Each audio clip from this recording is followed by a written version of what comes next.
If I were the devil, if I were the prince of darkness, I'd want to engulf the whole world in darkness, and I'd have a third of its real estate and 4/5 of its population, but I wouldn't be happy until I had seized the ripest apple on the tree, thee.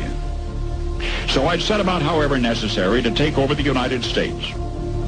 I'd subvert the churches first. I'd begin with a campaign of whispers. With the wisdom of a serpent, I would whisper to you as I whispered to Eve, do as you please. To the young, I would whisper that the Bible is a myth. I would convince them that man created God instead of the other way around. I would confide that what's bad is good and what's good is square. And the old I would teach to pray after me, Our Father, which art in Washington. And then I'd get organized. I'd educate authors in how to make lurid literature exciting so that anything else would appear dull and uninteresting. I'd threaten TV with dirtier movies and vice versa. I'd peddle narcotics to whom I could. I'd sell alcohol to ladies and gentlemen of distinction. I'd tranquilize the rest with pills. If I were the devil, I'd soon have families at war with themselves, churches at war with themselves, and nations at war with themselves, until each in its turn was consumed. And with promises of higher ratings, I'd have mesmerizing media fanning the flames. If I were the devil, I would encourage schools to refine young intellects, but neglect to discipline emotions. Just let those run wild. Until before you knew it, you'd have to have drug-sniffing dogs and metal detectors at every schoolhouse door.